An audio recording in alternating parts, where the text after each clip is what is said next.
abaxhasi la eDriefontein emgwaqweni lo obheka kwaMnyathi silethwa insambathe yokuthi umphakathi unesikhalo sokuthi ngeviki eliphelile kuthiwa kufike uMEC womnyango wezokuthutha kwafike kwaqala umonakalo omkhulu kodwa angikayikholwa le engiyizwayo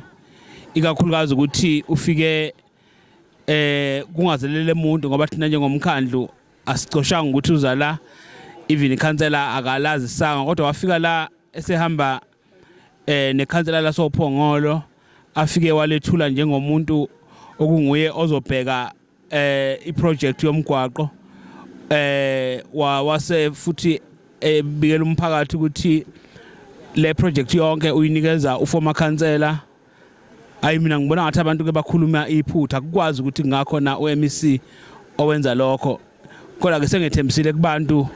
ukuthi ngizoke ngiyothola ukuthini yini le eyayiduma ekhanda lika MEC ukuba ngenza ubudede ngobungaka ngoba njengamanje inkinga isihleli nathi abantu bavala umgwaqo abantu abedlula ngomgwaqo nje babona ukuthi kushite baqulisini kunenkinga ngathi idalwe uMEC obekufuneke asilethele ixazulule inkinga nesinazo sokuthi njoba kade kunimvula kuguguleka imigwaqo yaphela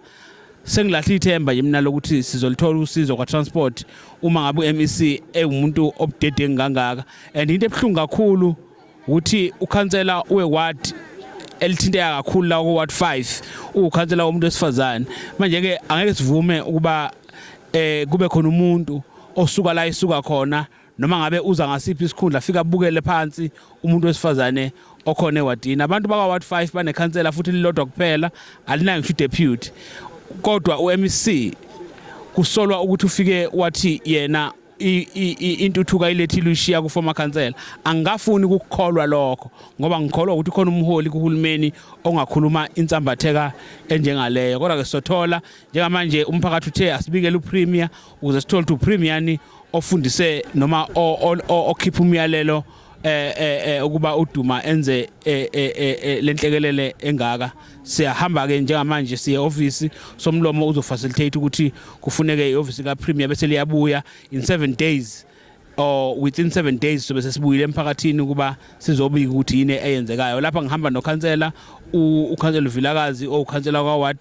5 ukhansela ward 23 usaba nje umkhuhlane akekho ngoba elinye lama ward ethintekayo kwiproject umhlonisi somlomo eceleni kwami ukhansela uNdlela kanye nokhansela oku rapid response ukhansela uKhumalo sisakwenza lo msebenzi ukuze sihlele ukuba sibuyisele abantu impendlo zabo siyabonga.